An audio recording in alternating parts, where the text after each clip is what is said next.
got cut off really quick. The informative stance is the understanding, and it all roots together in a aloha type of tonal uh, electric uh,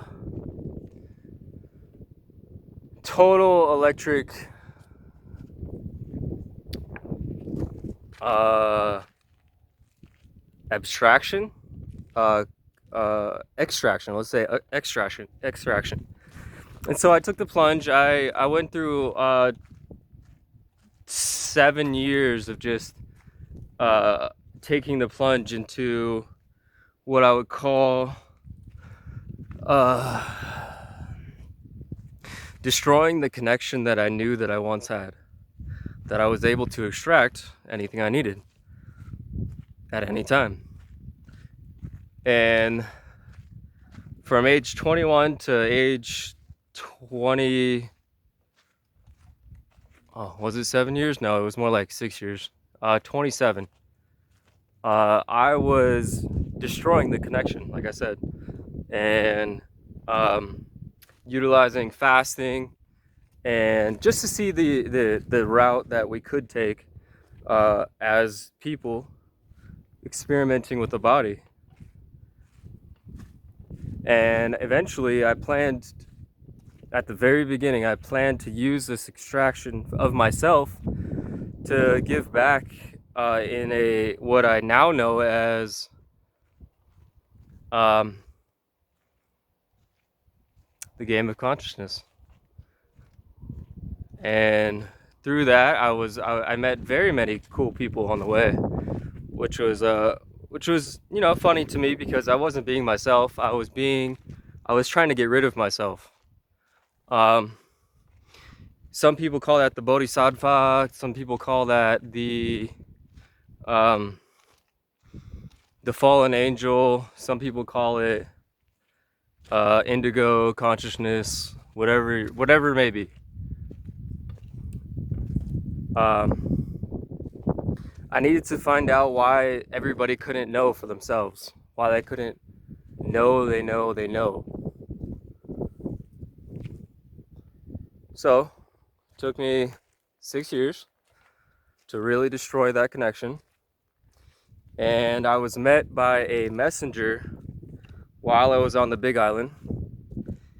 Her name she never disclosed to me. But she said she had a vision of meeting what she called the Divine Masculine. And the Divine Masculine to her was the master of all 12 languages. And that's the 13th archetype. As you are well aware of, we have been on a similar path for a long time. So she told me that she was meeting the Divine Masculine with the coconut. Now that person was going to give her a coconut, and we would meet. It was going to be on Valentine's Day, and she was super excited about it. She seemed very altruistic, and the vision, she said, was very clear. And I was on Steve's property at the time, which is the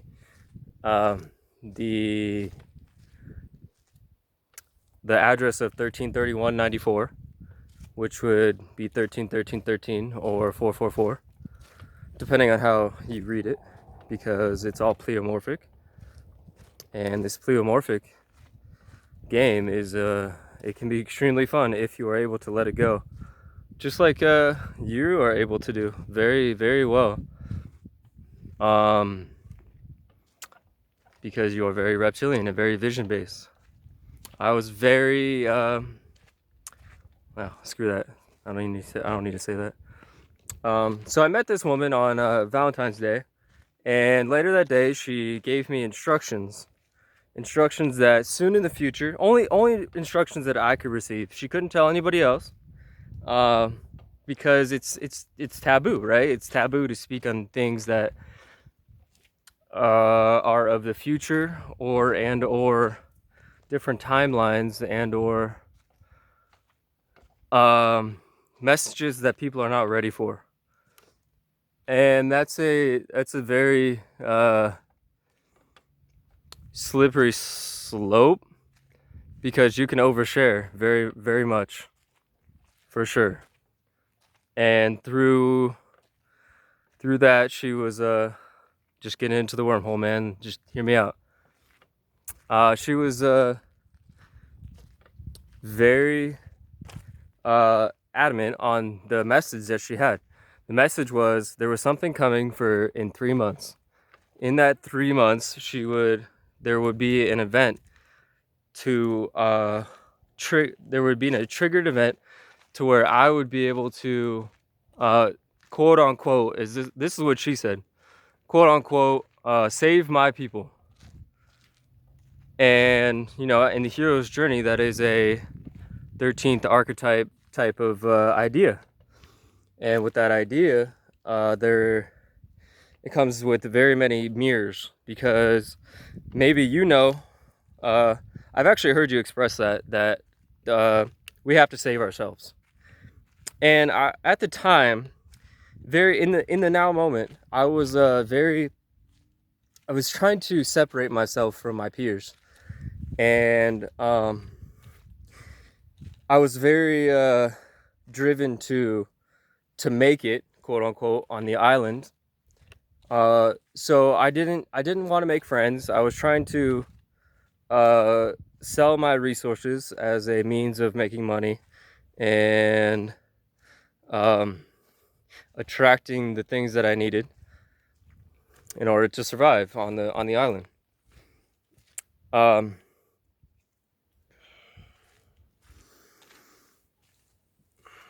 Let me get back into this. Oh, I lost it. I lost a little bit, and that's because of what happened. So, anyways, she told me 3 months in the future there was going to be an event to save my people, and at the time I was thinking in my mind to let everybody die, and that's it was something I needed to accept within myself, because I can't save people, nor can you.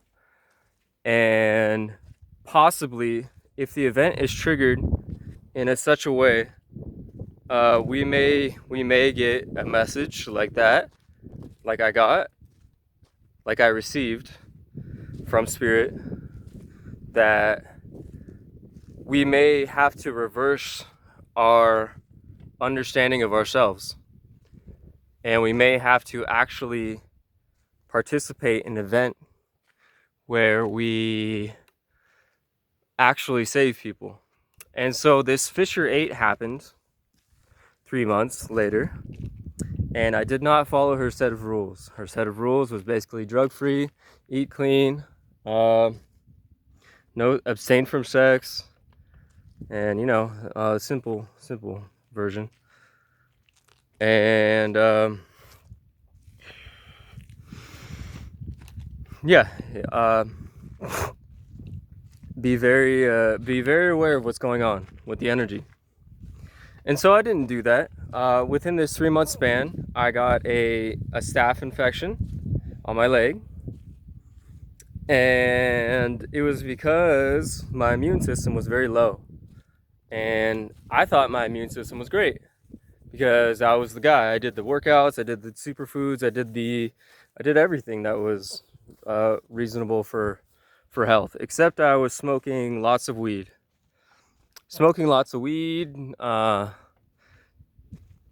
Now that I look at it, probably tanked my hormones pretty well, and my hormones were not up to par.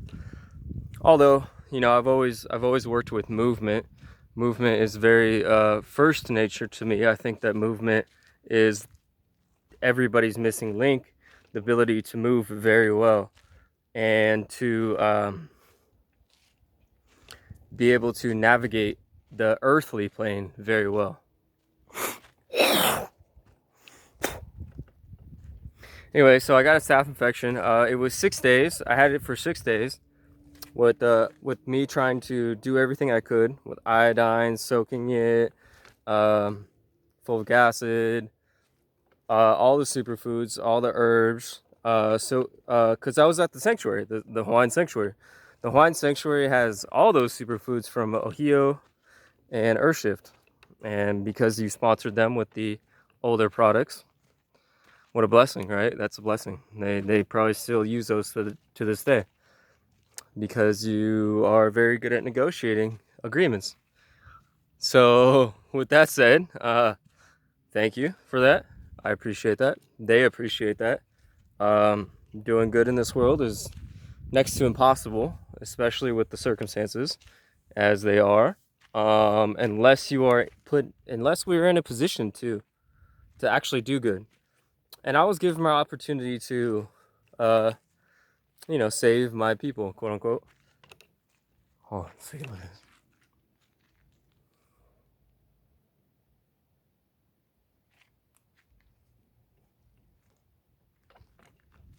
And so through that opportunity, I was able to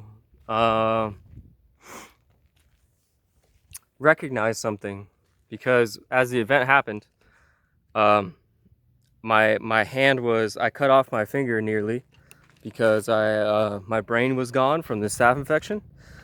I had it for 6 days, and then the 7th day I had to go to the hospital, take antibiotics for a month.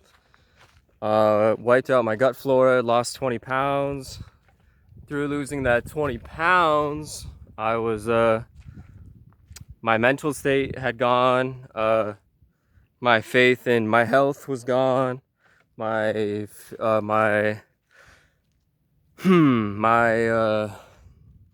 physical well-being was not coming back to me. It was not coming back basically at all.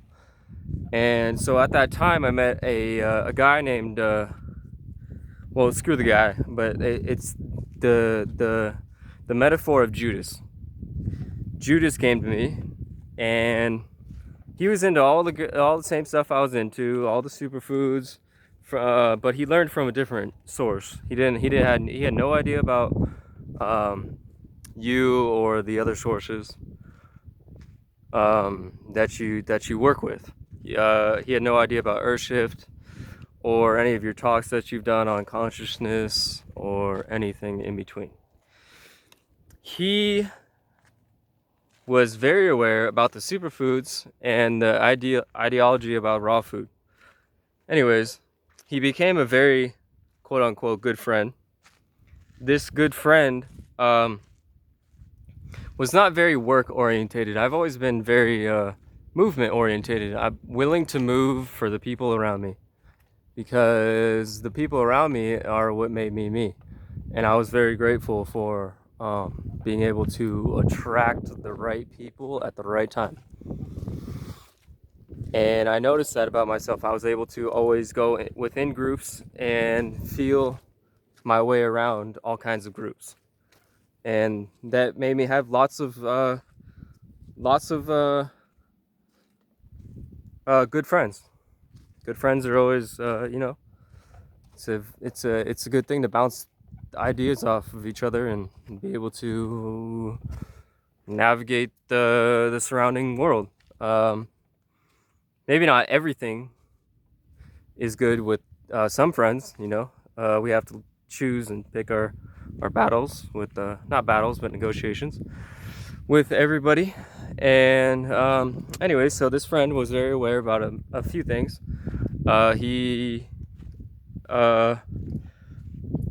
He began to reflect me, and that was very weird in my consciousness, because I hadn't seen anybody reflect me in the way that he did, where he just kind of latched on. And that was a strange one for me, because I've always had friends who were themselves, and so getting a friend that was very aware but also latchy at the same time was pretty funny to me.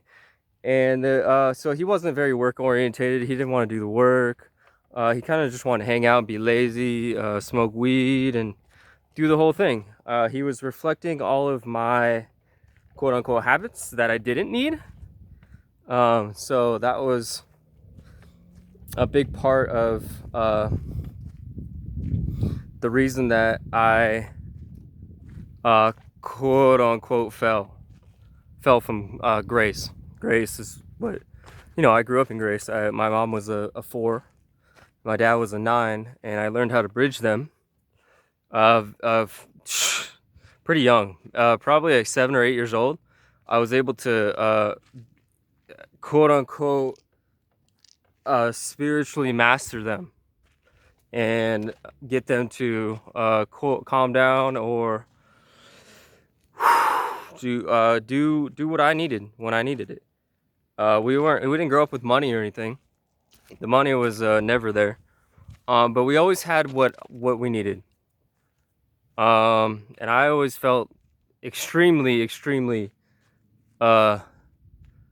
gifted. Like I was able to pull what I needed from the universe without any money, without any whatever I needed. It was a very blessed childhood, that's for sure.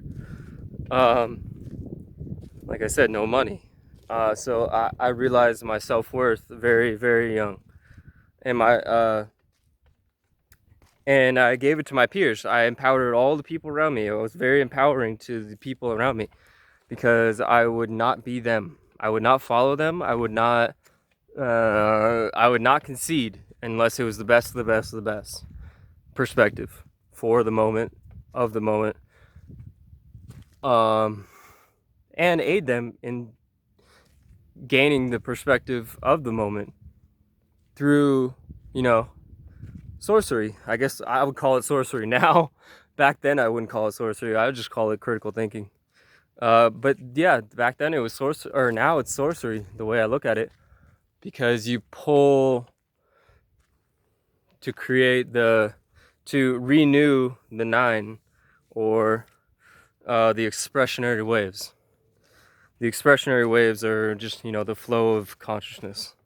Whatever it is, wherever it is, it's here. Anyways,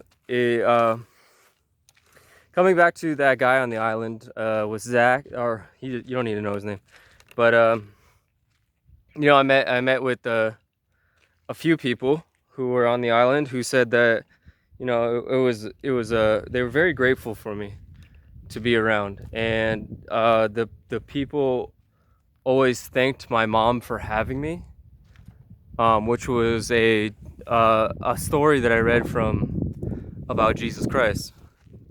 And of course, Jesus Christ didn't write anything down. He didn't write anything. All his people wrote stories about him, right? He was just being him. He was the me consciousness, me for me, and everybody else around that benefits because he is himself fully. Okay, so the event happened, the fishery ate happened, and I was in a very depleted state. I had lost 20 pounds in that 3 months from being on antibiotics and meeting this guy. We smoked a lot of weed together. We did things that, you know, I don't feel guilty for, but that weren't optimal, I guess, for the people, for everybody. It was just me and him. We were kind of just consuming, I guess you could say. Hey, brother. Sorry. No, you're good. No, sorry. Not at all.